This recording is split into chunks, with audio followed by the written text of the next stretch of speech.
Welcome to The Great Awakening. I'm your host, Josh Daws. Today on the show, I talk with my friends Neil Shenvi and Timon Cline about their recent paper, What If CRT Were Just a Legal Theory? That's a common objection that you've probably heard when you warn about critical race theory in education or in the church. You'll hear that it's just a legal theory. Well, Neil and Timon address that head on in this paper, and for sake of argument, restrict their critique of critical race theory to just the legal realm and find that it is still extremely problematic and contrary to a Christian understanding of the law. And so it's a great paper. Neil Shenvi, he's been a guest of the show before, apologist, homeschooling dad, chemist, and author. His recent book is doing really well. And then Timon Cline is new to the show. He is a lawyer that is a graduate from Rutgers Law School. He's a prolific writer. You can be found in a lot of different outlets, American Reformer, American Mind, Mere Orthodoxy. He's kind of a go-to guy on a lot of things surrounding Christian nationalism. He's really has a lot of deep thoughts about that and taps in a lot into our Protestant kind of understanding of how Christians should relate to the state. It's he's a great guy to follow. But I think you'll enjoy this conversation. So let's jump right into that. Timon and Neil, thanks for joining me. Thank you, Josh. Thanks for having us, Josh. So you guys have written a paper together that I kind of feel like we should do the Wayne's World kind of dream sequence. What if critical race theory was just a legal theory? And kind of granted that premise. Neil and I were talking a bit before this that's kind of the mot that a lot of the critical race theory arguments they kind of retreat to. They'll say something, extreme in one realm, and then you kind of attack it and like, whoa, critical race theory is just a legal theory. So you guys kind of took that, granted that, and then wrote a paper on, whether or not that, it's legitimate as a legal theory. What did you guys discover as you went through that exercise? Well, to be clear, we're granting that for the sake of argument. It's not actually just illegal. It's just absolutely not. And in the beginning of the paper, we open by saying that's just not true at all, based on the comments of critical race theorists like Crenshaw, Delgado, Angela Harris. They're very clear. It's spread way beyond law. But if you grant that for the sake of argument, does it get any better? And our conclusion is no. It's equally as incompatible with Christianity as if it were what it actually is, which is a much broader discipline. But Timon, you're a lawyer. Why don't you explain the reality? Well, Neil's absolutely right. And we do cite some things, quickly. It's anyone who's familiar with the literature would know that kind of rejoinder from the friends of the critics or our critics that it's just a legal theory is just doesn't fit with the literature. And we may cite it in this or may not have used it elsewhere. There's even a sort of 10 years on, 15 years on kind of review of intersectionality at the Signs Journal. I forget what the subtitle of that journal is, but it's called Signs. And a lot of contributors are writing on different aspects of intersectionality and applications. And Crenshaw writes an introduction and kind of says like this, it's a throwaway comment, but kind of says it's almost, it's purely contingent or like by pure happenstance that law is where this emerged from. It could have been anything. It's just we had the political opportunity at the time to do that, and so that's where it happened. But there's nothing inherent about critical race theory that it had to be that way or has to spring from legal theory. But there's no doubt that it did, and so that's kind of what people are falling back on. And to the uninitiated, I'm sure it has some intuitive sense to it. And you'll also see when things like the school board issues that Chris Rufo highlighted and things like that come up where critical race theory starts getting, it goes in these waves of getting media attention, or it seems like it has over the past few years.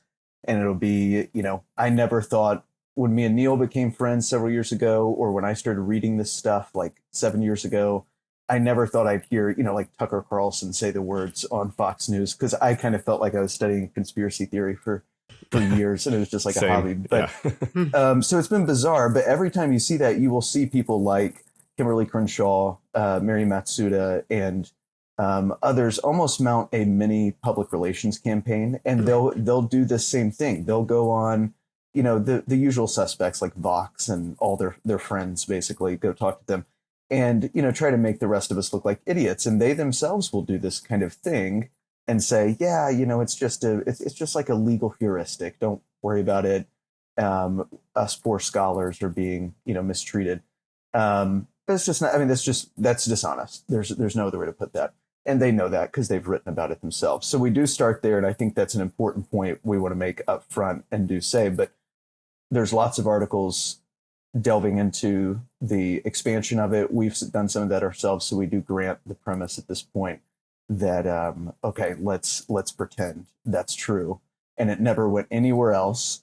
And we're in a hypothetical, like, parallel universe where it's just doing law stuff, and it's just at law schools and all this kind of thing. And as Neil already said, we conclude, we obviously approach the issue as Christians and make that very clear at the beginning. But, even if you're not a Christian, I think the conclusion for you could be, it's just bunk. It's a bunk theory. It's unworkable.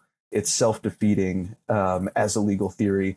And it kind of, it's cannibalistic as well. And you see that in other ways that critical race theory is applied, that within those disciplines, it has to, re-problematize itself like every couple of years. And there's actually articles titled that in law journals, Re-Problematizing Critical Race Theory.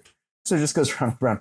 So that's very, if you're just like an academic, a legal academic, you would have to say, and there were some people early in the 90s, before basically white men were told they couldn't talk about the subject anymore.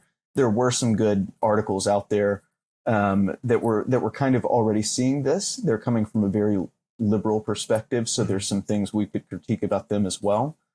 Some premises they're not proving of their own or are taking for granted. But they're people noticed this from the beginning. Legal scholars did, and that's why for a little bit at least, it wasn't taken very seriously. And the critical legal scholars, the sort of predecessors of the critical race scholars, they were kind of run out of campus for a while at Harvard. You can read in the New York Times about this in the 80s and actually see a certain Kim Crenshaw quoted talking about Derek Bell as well. And it's bizarre to, kind of surreal to read the New York Times covering this stuff in the 80s. So that's how we approach it, though. And we do approach it as Christians, and we don't make any bones about that. And we think that that's the, of course, that our own premises and beliefs are necessary to supply a coherent legal theory over and against any alternative. Yeah, I've read the paper this morning, and it has one of the best historical treatments of how critical race theory kind of emerged out of the legal, critical legal studies. Can you kind of just give a thumbnail, walk us through that history of how it developed? That was mainly Timon's writing. Actually, it's mostly Timon's work. I just edited it to make it look pretty. He uses words like whilst all the time. Whilst was cut. The historical section was cut some, if you can believe it. That's right. The chemist is a ruthless editor, and he takes a knife to anything I've written. So it's not the first time he's edited things. And that's not true. Neil wrote a fair bit of this as well, but I did kind of tackle the history section because I had kind of been unsure why. Just the spirit was leading. I was already working on some of the compiling a little bit of a historical method or a record on this topic to have, so then it ended up being useful. So, it will be boring to a lot of people, but keep it short though. Give it synopsis. Synopsis, yeah. That's what I had to do in the paper too. He wanted to go on for like 20 pages. I got bullet points. No, so I won't go into it for a long time because it's not for everyone. But more or less, you have a couple movements in the academy primarily, although we do, I think, mention or kind of plug that, these legal theories do have real effect out in the wild in jurisprudence. And you see some of this beginning in the 20th century with a sort of positivist or realist court that we get with Oliver Wendell Holmes, people that are somewhat household names, and a general approach to law. So that do have real repercussions. So these things do matter, and that's kind of like that's an outcome based look at the law that is more focused on like what is the outcome rather than the intent. Yeah, and looking at the law, you could say almost as a social scientist or something like that, where you're very interested in, the earlier movements that precede critical race theory that kind of provide necessary prerequisites, I guess you might say, are very skeptical of classical law reasoning that is embodied in the common law tradition, where, of course, you think you have some idea or some belief in a natural and higher law that supplies your premises or your background knowledge in order to make sense of anything, and you believe, of course, that there are, even if you fail to reach them, just and equitable results, or you're going for just rulings and fair rulings and consistent rulings, those sorts of things. So all of that begins to be called into question, and part of that is legal academics wanting to kind of shore up jurisprudence as a science and make it much more, in their mind, respectable, but we might say rigid, and for them, predictability is a high value.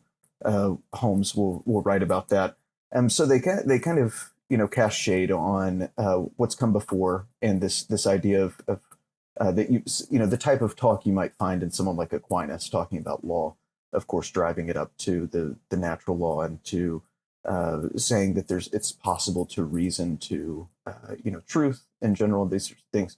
So it's kind of made fun of for a while, and then this would be the realist, making fun also of formalism, which is like having some procedural rules that you think help get you to the right place and relying upon those. So those are critiqued as well, and the critical legal theorists come out of the realist school more or less, and they're basically Marxist in most of their approach to law. Not all of them are dyed-in-the-wool Marxists, but there's the intellectual heritage there, and that's not a genealogical fallacy or genetic fallacy, whatever you want to call it. That's just, it's true. They say this stuff, and you can check our footnotes.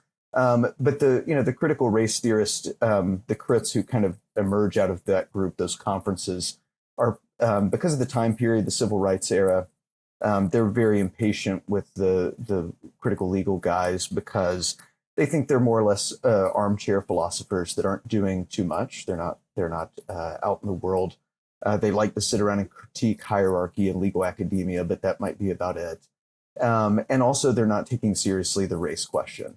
And so that is what we boil down to. We call it the Great Divorce, which I knew Neil would like with his C.S. Lewis love. And that's more or less the split. It's not a total denunciation by the CRT people for the prior CLS group, but it is an evident departure, and new emphases come into play that are probably more recognizable to people now who are familiar with critical race theory in our culture and things. Yeah, I thought it was in the history. Let me sum up, because then this is what the editing looks like. There you go. Give us the bullet points, Neil. The bullet points. You need bullet points. So the three periods are legal realism, critical legal studies, and then critical race theory. The critical legal realism said, look, all of these so-called rules of there's some natural law, there's a justice in an abstract sense. All of those are not what's really happening. What's really happening is justices are just imposing their will and disguising it as appeals to the law and precedent, and this is how justice abstractly works. That's all just a ruse. They're just doing what they want and then justifying it later. That's legal realism. It's just all about they're imposing their will on the holdings, the legal holdings. And then critical legal studies says not only that, it's not just their individual will, they're part of the ruling class. The ruling class through law is imposing its collective will now on society, whether it's, and this will come later, but whether it's whites or the rich or the bourgeois, whatever, it's Marxist theory. But critical legal studies says it's not just individual will of the individual justices, it's the will of the ruling class, the hegemony, these powerful groups imposing their will via the law on the poor, on minorities, on whatever. And then critical race theory then branched off of critical legal studies and says not only is it just the ruling class, it's specifically the white ruling class. that we have to take race into account. You can't just ignore race or be colorblind, because race is the primary means by which the white ruling class imposes its will on culture. And then also we need to elevate the voice of color. It's a major thesis in CRT, is that the color of consciousness and the voice of color are crucial to recognizing the way in which the law has been co-opted by the white ruling class. So again, there's three major stages. Well, and I think we could add there too, certainly by the, if not earlier, but certainly by the, the critical race scholars talking about not only is law, being co-opted or used, but there's much that they say that it either explicitly says or implies that the concept of law itself, law itself is just oppressive. So it's not just like, oh, it could be used for good or ill. We would say that. We'd be like, oh, of course, anything. But they're going to say, no, this entire concept is extremely Eurocentric. It's a, and they are drawing from Gramsci here. He has, this idea that media law, these are all apologies for power. That's what these concepts are created for, and that's how they operate. And so anytime you're seeing something like precedent, that's supposed to be, it's a consent manufacturer, and it's also a cover for the ruling class to justify what they're doing because it's legitimacy. So they're extremely pessimistic about even the idea of law existing. And so you can see, though, those are great bullet points, Neil, much more concise. You can see, though, where the reason the history is important is because some of the background movements are, of course, not predicting what comes later, are entirely necessary. So you've got to disconnect law in a positivist sense from anything higher. And you've got to sort of break it down all the way to get to before you could make in 1970 the claims that we're talking about, vis-a-vis race and these sorts of things. Let me just actually emphasize that. It's an important point. I misspoke. So it's not that law is being co-opted in the service of the ruling class. That law is just, it just is the will of the ruling class. That's all it is. And so you have people like, we quoted Tommy Curry and Richard Delgado and other people saying basically things like, Delgado says in his text, objective truth like merit does not exist, right? It's at least in the social and political sciences.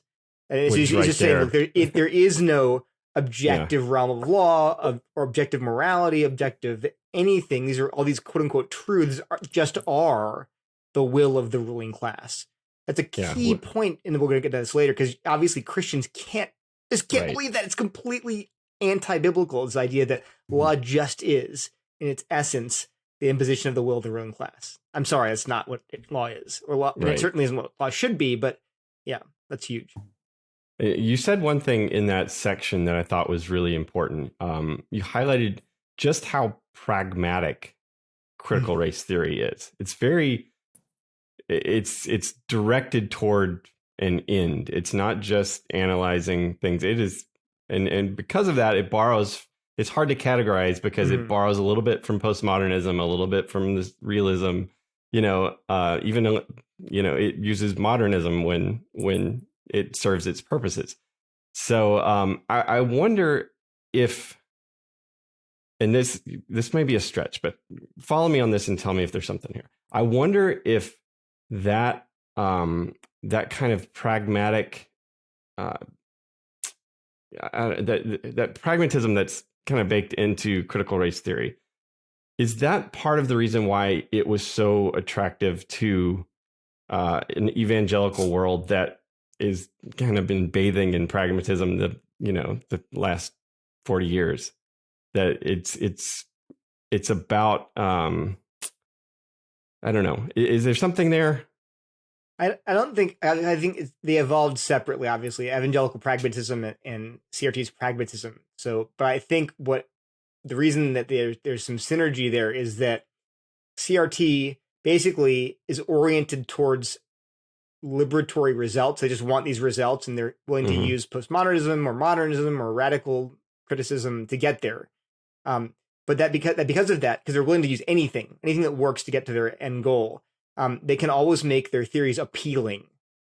So I think that's why evangelicals were like, oh, this sounds appealing. Well, yeah, of course, it was designed that way. It was designed to be able to latch on to whatever was a liberatory, forward-thinking, progressive goal, then use whatever tools we needed to get there.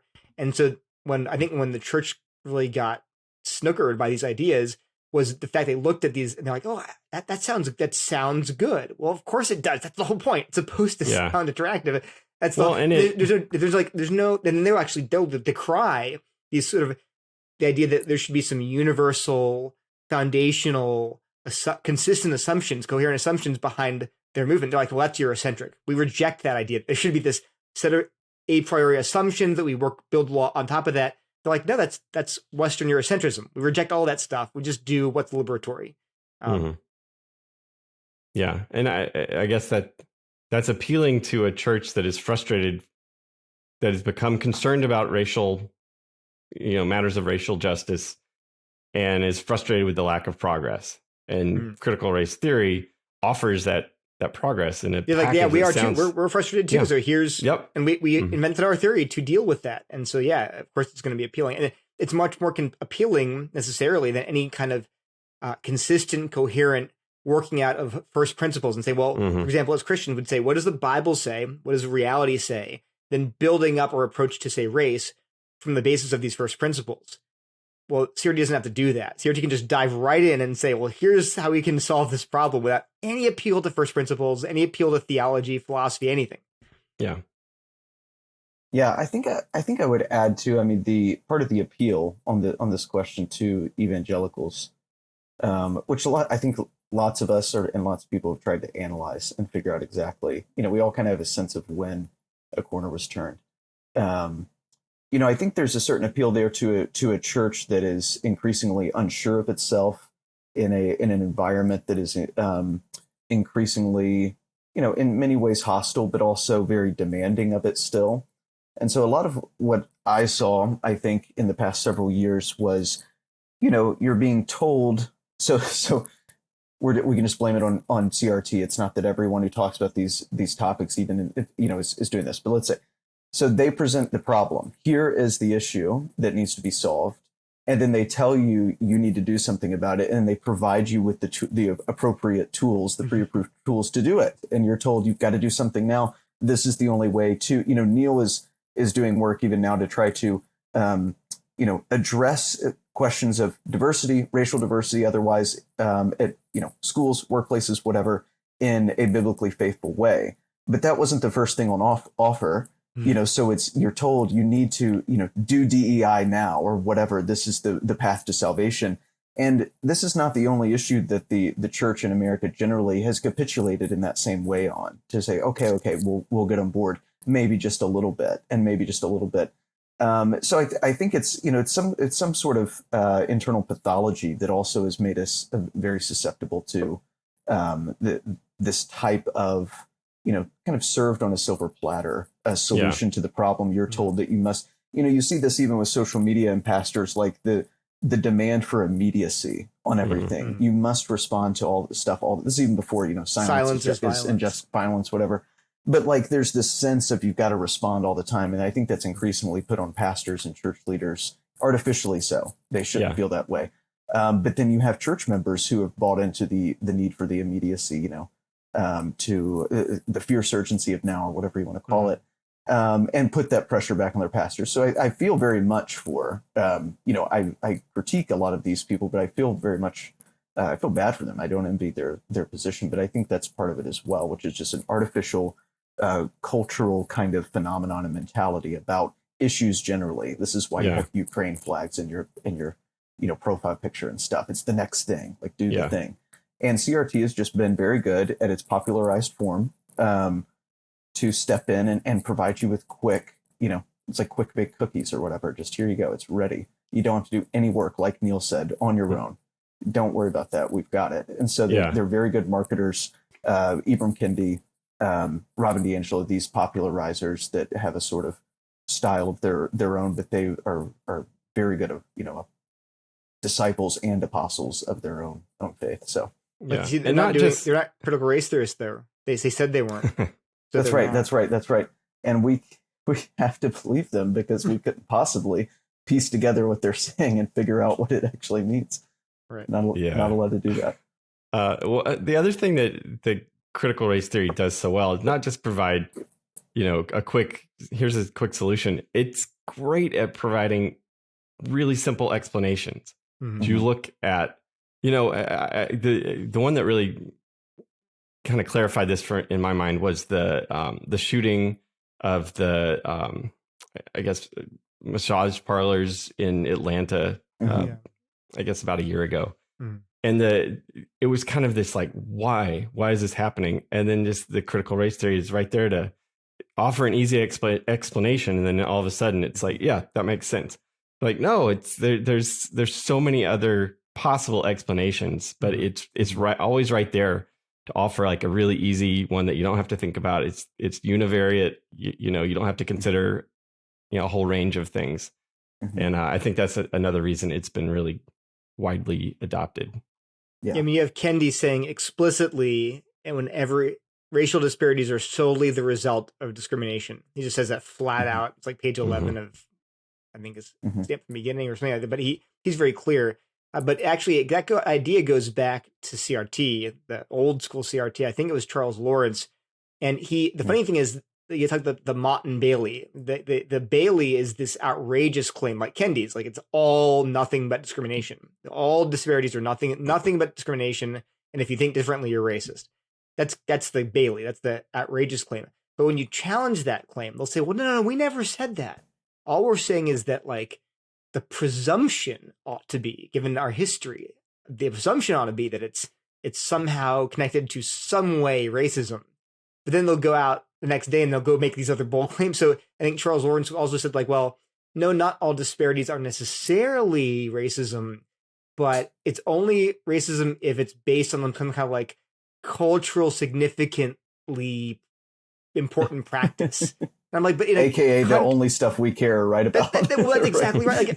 Like, right. So he'll say like, well, it's only disparities equal discrimination only if like it's culturally significantly connected to historical racism. And I'm thinking, what do you not connect to historical racism? As everything, literally everything. Exactly. And so it sounds like he's always moderating this statement, but he's not really, because to him, everything is steeped in race. And they'll say, and elsewhere they'll say that. So again, you have to be very careful because they'll speak out of both sides of their mouth. On one hand, they'll say, oh no, all we're saying is, then the next day they'll say something totally radical. But they go back and forth between these radical claims and then these moderate sounding claims. All right. So back to the paper, the third section of the paper, you talk about actually how critical race theory shows up in practical cases. It's actually played out in law. Can you talk a little bit about that section of the paper? Sure. I think we gave what we saw. Kenneth Nunn, so he's a legal scholar, and he wrote a paper called "Law is a Eurocentric Enterprise." Is that right? The title of the paper. Yeah. But he basically says that the law itself is Eurocentric. In fact, it's not just like the laws that we have, but law as we understand it in the West is just Eurocentric, and it's always necessarily going to instantiate and reflect white supremacy.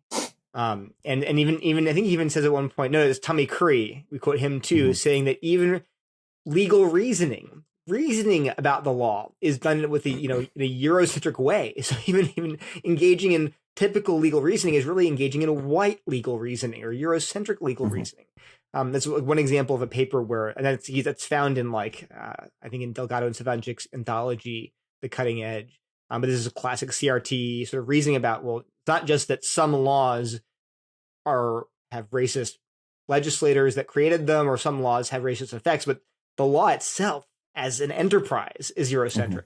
That's one example. Well, the other one, what was Butler's? Tell them about Butler's paper. Yeah, Butler's this is amazing. Well, and just to yet again preserve ourselves from the maneuvers like Neil was just talking about a minute ago. They might try. You might have certain CRT writers who try to moderate that claim slightly about it, that don't take it as far as perhaps Nunn or Curry, one of Nunn's students, or that they're of a particular sort of school of CRT.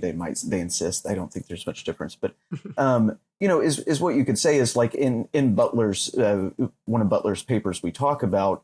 He says more like that American law, is an instrument of white supremacy because law is only ever made to protect white interests in these sorts of things. So you're talking about basically the only universe that exists. So you might say, well, no, I'm not saying like in some, in theory, we could have something approximating law that might be okay. You're talking, it's like Neil was saying earlier, of everything is already so steep. One of your presuppositions is, racism is just is natural to everyone. It's there. It's just got to be kind of cultivated by the cultural phenomenon. And that's all you really believe exists. I mean, like when me and Neil both will critique them on their view, like Delgado will say about, objective truth and reality. Well, of course they believe like the rock over there actually exists, or usually they do.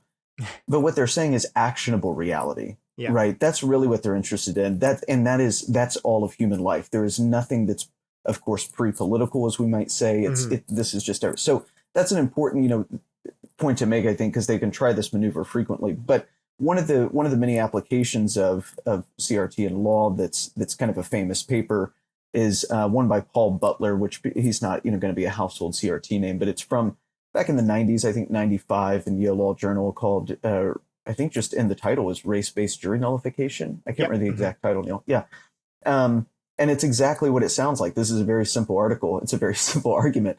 Is just that, he, because of the premises we've been talking about, he argues that for, pragmatic and political reasons, basically the same thing, many times or oftentimes the black community would be better off, I think he says, to let some lawbreakers go free rather than some black lawbreakers, exactly, go free rather than go to prison, because this is this is part of your political action, because the deck is so stacked against you. This is how you subvert it, and you would do this by through your your jury function. Essentially, it's not going to be an impartial jury of your peers. You need to nullify certain juries' decision making on the basis of race if it's sending black lawbreakers to prison. I mean, that's basically it. That's like the whole argument. But the point is, this was in a major, possibly the top law journal in the country, if you consider Yale to be that,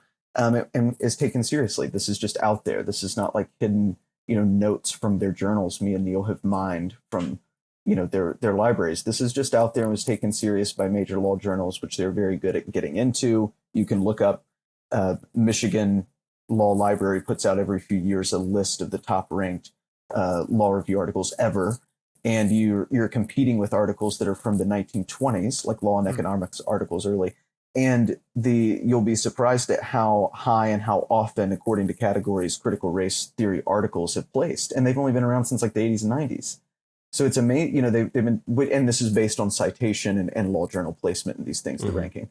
So, these are legitimate, this is considered legitimate, scholarship. You can find articles from 10 years ago already talking about defunding the police and things like that. I mean, these didn't just spring out of nowhere with BLM. These ideas are cultivated in the law schools by the people who end up running the ACLU and stuff. Or as we recently saw, the law professor from UC Berkeley talking about, gender with Senator Josh Hawley. That's the picture of what CRT does and has been doing for a long time, and people are like shocked by this. People may not this is the most normal thing in the world now. Yeah, Kiara Bridges was in that viral video with Josh Hawley, and she wrote, I think it's the best text on a CRT out there currently. It's called CRT a Primer, Kiara Bridges. But she became famous because she was talking about gender and transgender in Congress, but she's a critical race theorist. She wrote this great text, and great in the sense of very revealing and clear text on critical race theory. Let me just quote from that paper, by the way, Paul Butler, so you guys don't think we're making this up. These are two quotes. He says, quote, "Criminal conduct among African Americans is often a predictable reaction to oppression. Some black crime is a symptom of internalized white supremacy." Okay. And he says, punishing black people for the fruits of racism, meaning that they're being oppressed, is wrong if that punishment is premised on the idea that it is the black criminals' just deserts. It's, you shouldn't punish them if it's really just a predictable response to racism. And he says, finally, criminal law is racist because, like other American law, it is an instrument of white supremacy. Law is made by white elites to protect their interests and especially to preserve the economic status quo. And so this is in Yale Law Review, and he was a DA in Washington, Yeah. D.C., right, Timon? I think that's right. Yeah. I'm not sure where he is now. Well, and you don't have to be a legal scholar or a education expert to see how that might apply to the education realm and discipline. It's not a huge stretch to see how these ideas, make the leap and the transition to other areas of life. Yeah. And if you look at CRT in education, there's a classic paper by Yasso, the classic papers by Harper, Patton, and Wooden, and you look at their lists of the premises of critical race theory in education, they are virtually indistinguishable from the list produced by Crenshaw, Delgado in law. So it's like, you're right. It's like you just take the same ideas and just port them over into education, into philosophy, into theology, and they still works. And like I said, we quote people saying, oh, this is totally being read by sociologists and historians. And you have people like, I think in Kiara Bridges' book, one of the great things she does is she cites how CRT is being used in popular culture. So she says, for example, the really famous book, The New Jim Crow, right, by Michelle Alexander. I don't think it ever quotes CRT, doesn't say this is CRT, but Bridges says this is a great application of the ideas of critical race theory, even if it never mentions CRT. So she's oh yeah, of course this is CRT's ideas. So it's just very naive to say, oh no, this is not CRT. Well, yeah, and of course it makes perfect, even though what I said earlier about Crenshaw's comments about whether, law is the only place it could have ever happened from, and all, which is just historically true, and she's telling you what she thinks. In some ways, I think it was at least perfectly fitting for it to do so, because CRT, what it shows you is it's starting at the beginning of any discipline or really any societal feature or institution that involves gatekeeping, decision making, and more or less punishment or discipline, or whatever we want to call it. I'm trying to find neutral words besides like law keeping or giving.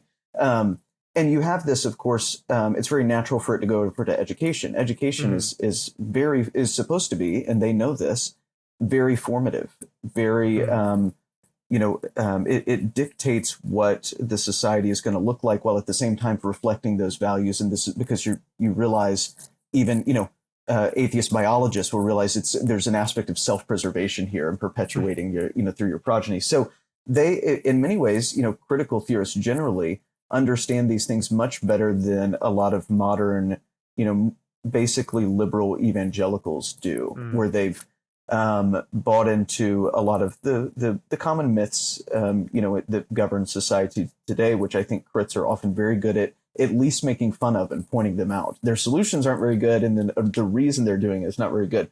But taking it very serious of no, these are not neutral institutions, of course. We can capture them.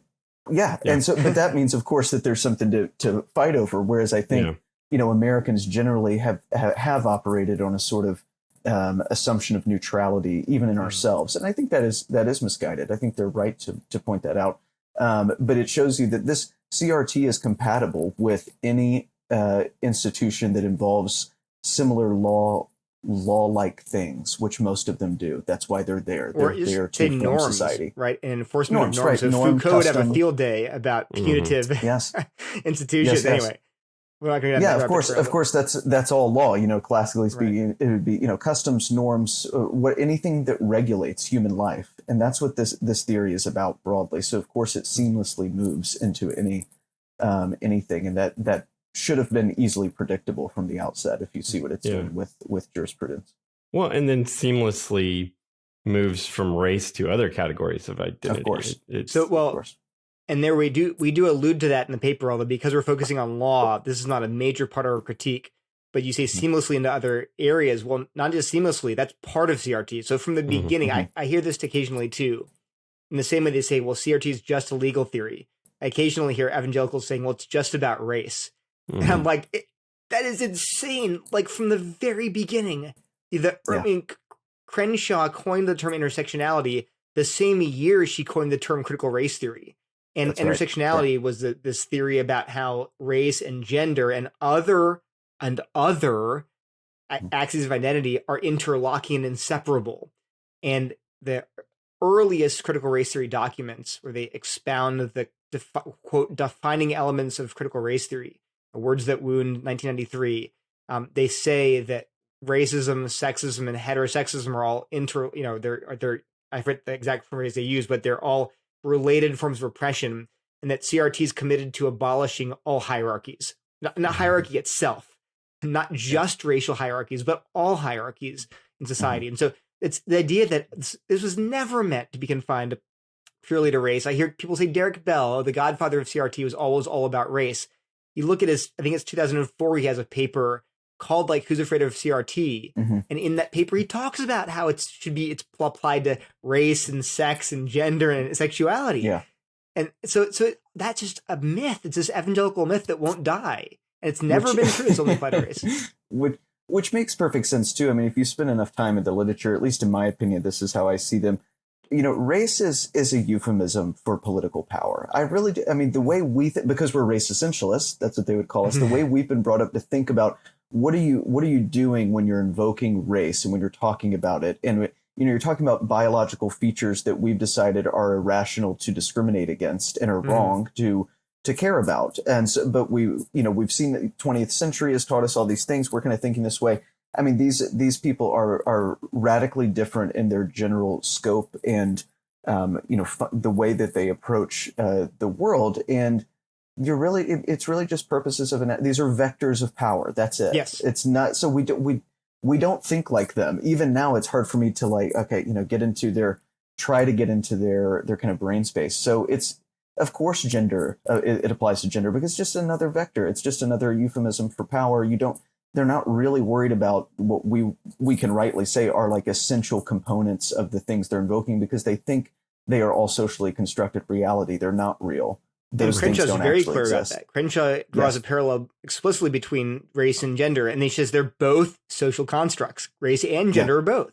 And so why would you not apply the same theory to race and gender? Because and she does not moderate that claim. There is no moderation of that claim. No, not at all. No, she's that's a huge, I mean, I think some other law articles have said that, intersectionality is synonymous with anti-essentialism, rejecting these are all social constructs. That's what the theory basically says. I'm not sure about that, but the point is, it's just, the idea that these are, this is totally relegated to law and race. False. Yeah. Totally false. Very false. And I would say I think Crenshaw is the most important critical race theorist, I think, in so many ways. And I actually think she's extremely smart and writes well. And I think I've read everything she's ever written. But her, initial 3 papers that everyone kind of knows now on intersectionality are it cannot be overestimated or overstated how important they are. And I've done this elsewhere, not in this article. I don't even think I cited or anything, but I have, her articles, one of those first 3, either from the Chicago Forum or Stanford, are being cited in federal circuit courts as early as 1993. So 4 years later, they're being cited. And I drew in this very obnoxiously long piece. I think Neil tried to read it and was like, this is so long. That was so but bad. if Neil can't read it, then it's bad. He's just, you need an editor. Editors are a social construct of oppression.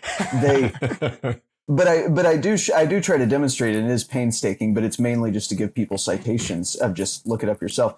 By the time you get to Bostock, in the dissenting opinion from Justice Alito, he points out that this view of gender and sexuality has seemingly come out of nowhere, and certainly in the context of that they're working in. And so, but what he shows is that clearly the majority has been influenced by certain amicus briefs, and he tells you which ones he's thinking of. There's 3 of them. And if you go to those amicus briefs, they're citing not only Crenshaw herself, but the case law that cited Crenshaw for the decade prior. And that's what they're citing for the art. So the point is, her impact, forget Kendi, he's small time stuff. She has had real impact. She may not be making $10 million from, Jack, what's his name, from Twitter or whatever, but her impact in the law, if you want to say it's just a legal discipline, great, you get Bostock. That's what it does. And for I our don't listeners, I don't know why a Christian could get on board with that. For our listeners, can you explain what Bostock is? Yeah, so Bostock was what was this? Was this 2 years ago now? I can't even remember myself.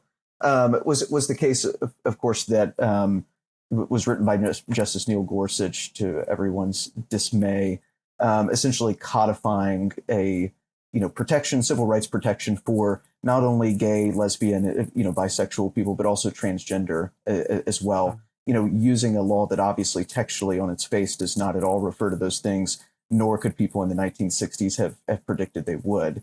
And so you've already seen repercussions of this from court cases afterwards, almost the same month.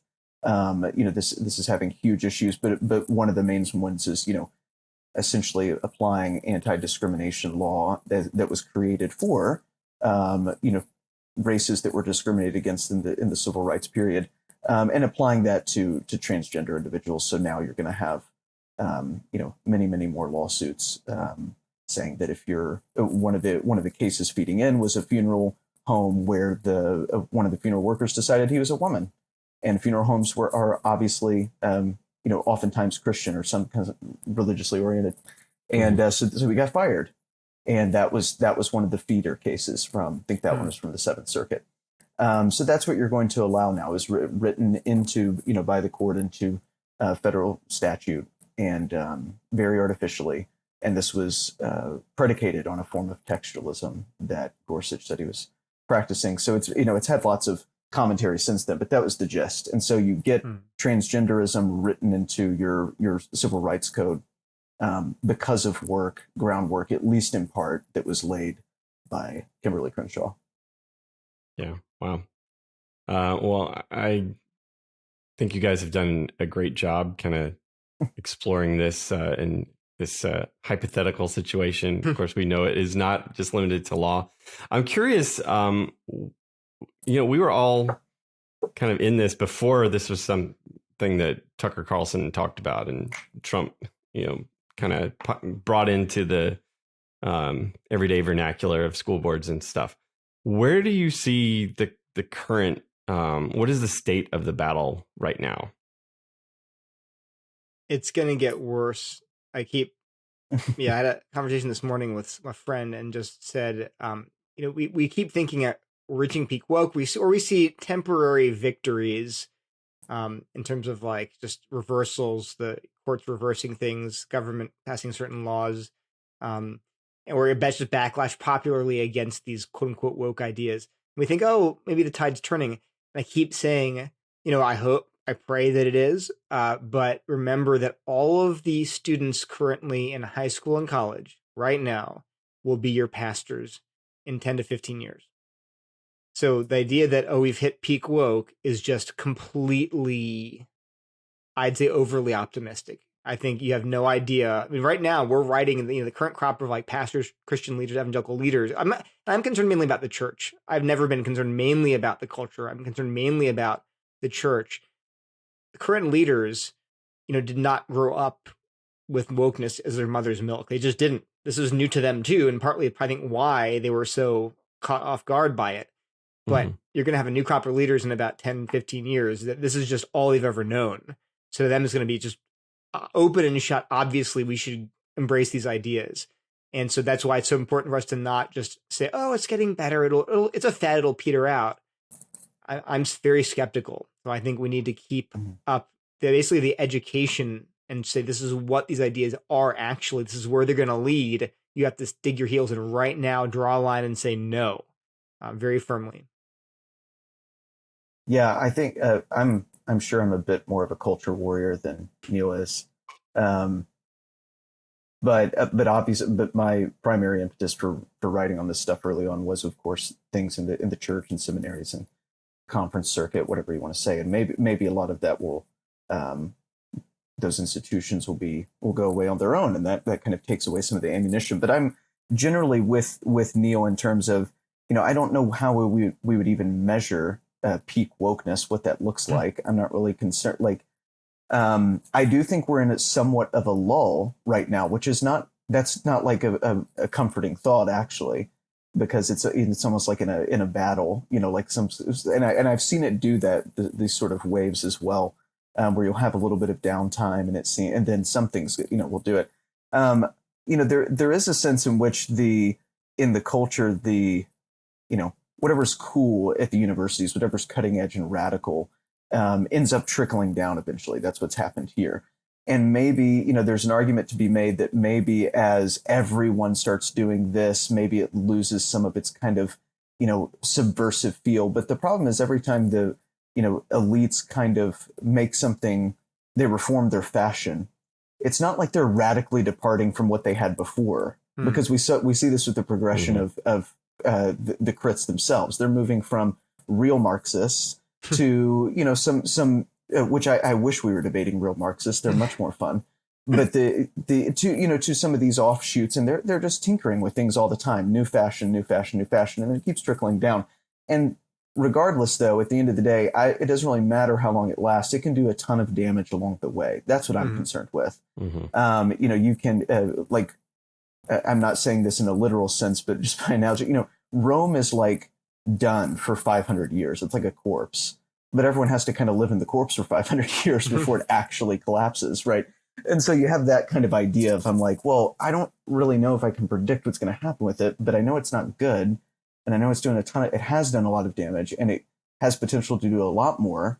And we should care about that. So if people are kind of thinking it's over, I would question the wisdom of that. I don't think there's nothing to indicate that that's the case, actually. All right. So is not to leave people with a black pill. That is what you should always leave people with, is the black pill. What is something that is giving you hope right now? Oh man! If anything, Neil has no hope. He only knows CRT. That's all you read. I'll save something real quick. I do think that we've alluded to some of like the background causes to the reception of this within the Christian church.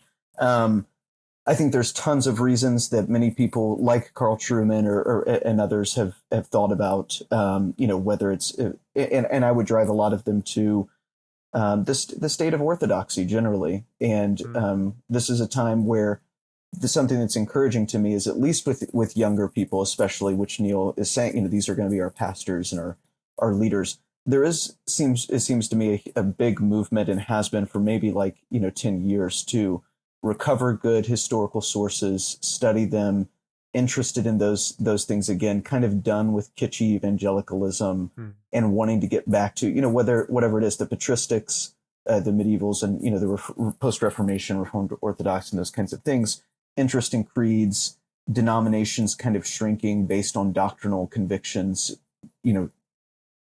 a trajectory towards the traditional more so than the new. And this is just like a generational thing. Your parents are always really lame and your grandparents are cool. And so you're just doing this. But that doesn't mean it's all fake or artificial or has no effect. And so I am encouraged by that, because I do think it's not the only antidote, because like Neil said, you do have to, you are going to have to think about this stuff. You can't just lap up whatever is served to you. But it is an antidote. It is something that can help, and that is encouraging if the churches are super healthy, then there's no hunger for anything else. If you're being fed, if you're being force fed, and your stomach's being stretched by the good stuff, you're not really interested in eating anything else, because that takes time, and it has to divert your interest. So that's encouraging, I think. But it's not a direct kind of frontal assault encouragement on this issue in particular. Yeah, I think one thing that's encouraging to me is that I do see a trickle of people who are kind of fence sitters. They're like, well, I'm not woke, but I'm not anti-woke. I think we can just ignore this issue. I do see them getting black pilled occasionally by certain issues. Like I read an article a few years ago called "The Theological Woke Breaking Point." It was a ripoff of James Lindsay's article "Woke Breaking Point." But I asked basically, okay, you think this is all overblown? Well, you tell me, what is your line? What is your red line? And say, if this happens, I'm going to take it seriously. And I think we've been, blowing past several of those red lines over the last few years. I mean, I think some people, at least, it was, I don't know if personally, but when I read Christina Cleveland's book, God is a Black Woman, and I was like, this is not ignorable. We're done pretending that this is, she's not, you couldn't say, oh, she's not evangelical, or she isn't now, she's not a Christian anymore, but she was speaking at Crew and InterVarsity and Lifeway and all these evangelical huge organizations. and now is worshiping literally a black trans woman statue, right? So no, that's not a joke. She literally worships statues of black Madonnas. Anyway, no, so it's not a joke, but it's still laughable. But the point is, but like that was one. And I mean, there have been a number of people. I mean, another example would be Dante Stewart, who was a writer for the Gospel Coalition, on Twitter, just having these outrageous statements like we need more queer theology, we need things like or Michelle Higgins, who Truth Table, their book came out, and she's promoting abortion and LGBTQ affirming and talking about the queerness of the Trinity and queer parenting.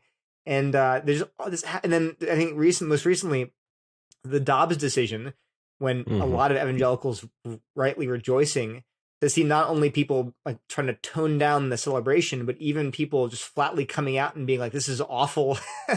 Purportedly evangelicals like, "This is," and I think it was just like a wake up call. Like, there's no end here. There's no stopping point. Once you embrace these ideas, it's going to eat everything. And again, unfortunately, I think there's still people who are like, "Well, no, we can just take a little piece of it here and there, and it's not that bad." And I don't know what world they're living in, but I do think that world is shrinking, and people are being forced to choose between going all the way and saying no. My only encouragement, and I personally have talked to people who are like, that was it for me. And what I would say is that I think pastors who were pushing the sort of woke stuff, 5 years ago, some of them have stopped and been like, "Uh-oh, that was a bad idea." And I'm glad for that. But I'm like, but now you have been selling your congregations poison for 5 years. It's not enough. I am fully supportive of you stopping. That's great. I truly praise God for that. But it's not enough. You now have five years of damage to undo, and 5 years of not only not doing anything, but actively working against people warning you about this. And you need to turn around and stand up and say, "No, I was wrong. I'm sorry. I really think this is bad." So I just, again, if you're listening to this and you feel like that's kind of me, I'd say you got to speak up. And this is not I have personally, in my own just Christian homeschooling community, we have people whose relatives are raising their kids trans. That's not just one or two, numerous people, not Christians who are doing it, but like Christians who have neighbors or who have relatives who are doing this. And that's a direct consequence of everything that it comes out of critical social theory. So anyway, I do think there's got to be a wake up call. I think people are burying their heads in the sand. It's not a big deal. But hopefully, I don't know, hopefully or what, but something's going to snap them out of it and be like, we have to act. And it's getting harder to ignore. It's getting hard. Yeah. Yeah. It already was, but yeah. Well, and something I'd add, I mean, I blogged about this a while back, is, because this was one of the early, this is some of the early pushback that I know Neil had to deal with, and it was frustrating, and I did some as well, is, like, what's both necessary and sufficient to call something CRT? Like, what are your elements? And give us that. Like, what? And you're not allowed to just say, "Look, I read the stuff and I see it and I just know it." It's like, if you're a bird watcher and you have like your book or whatever, you're like, "Yeah, that's what." You're like, "Well, how do you prove it? You gotta." So it was that, this really, there's been a lot of little annoying retorts like that we've kind of worked through those cycles. But something I blogged about a while back is, this is how all ideas work. No one, this is actually a problem that when I was writing about it was riffing off a podcast I'd heard with the historian Crawford Gribben, and was just talking about, look, one of the problems with history is you set up like when you're going to investigate a period or a person, you go ahead and set up your like sort of model of okay, if they're a Calvinist, it will be this. And people don't work that way. They're not going to fit perfectly in, because we don't receive ideas that way. And all of us, whether we like it or not, like a good Theo bro, I want to pretend I'm pure in my theology, but I'm just not. And it's not all exactly where I'd probably want it to be from either in terms of source material. You are a complete hodgepodge. And that doesn't mean you don't try to work on your ideas and your thought and take it seriously, but you're getting stuff sometimes by osmosis, sometimes unintentionally kind of interpreting things in a way they shouldn't be, but when you're trying to do something noble or whatever. The point is you're all of us are kind of weird. So that's why when CRT gets more and more diluted as it's kind of injected into the populace, and you're going to have weird, inconsistent forms of it. That doesn't mean it's not still there and operating and doing real stuff. I always say it's like in Batman Begins when they're dumping like the poison in the water supply, and then, like they pressurize it or whatever, and it's shooting everywhere, and people go crazy. And there's no controlling it then. And like, what's going to happen? Who knows? That's kind of it. So that thing of like, oh, well, just because someone says, is talking about something oppressing them doesn't. It's like, well, that's true, but you'd have to investigate. But a lot of times it is true, because as Neil's saying, this stuff is it is growing. It has, kind of seeped into most disciplines, a lot of conversations, a lot of, general thought patterns that are very evident in people you like wouldn't expect it from, like families in your churches or whatever. And it's amazing how quickly people adopt just phrases or just kind of, quick kind of responses to something. And I've gotten that in really weird places where I've spoken about this stuff of people I know that are very, quote unquote, conservative in every way. And, we'll respond, well, of course, we white people do have a lot of privilege, right? And they do oppress Black people. That's true, right? So you can adjudicate that claim now. But the point is, why is that person saying that? They did not come up with that. They're like 60 years old. Where did they get that? They didn't read Derek Bell or Crenshaw. No, they heard it from like on NPR, and they're like, yeah, exactly. It's laundered through, right? And that's, Pete Boghossian has written about that. So the point is like people who respond that way and will try to like poo-poo Neil, as an alarmist or whatever, they actually don't understand how ideas work very well. This is a completely natural course for a sort of mass market idea to take with all kinds of little offshoots. And the creators of it, if you want to call them that, were very, very good at figuring out how to do that in relatively short order. So that is frustrating as well. And until people like pastors realize that, also it will hamper any kind of effective response to this in their congregation or their community. Yeah. And pastors particularly need to be leaning into Romans 12. Like, root that stuff out, because we're all picking up those ideas off the shelf, and not just NPR, but from the latest Marvel movie or Netflix show. It's like, it's coming in from all angles. And when, anytime we have kind of a default thought, run that through the biblical filter. Like, is that a biblical thought? Is that, let's be really, not conform to the world, but transformed by the renewing of our mind. Yeah. And also, guys, investigate the claim. I mean, Neil has done this with Kindy's books, right? Of like, armed with Google and some kind of formula that chemists come up with. He's got a chemist formula. He there were like multiple citations. They're just wrong. It's either dishonesty or malpractice as a quote unquote historian. Which one's better? I don't know. Which one do you prefer your doctor to have? I don't know. Both are bad. So it's like they do that. That's all over. It's not everywhere, but it's in a lot of them.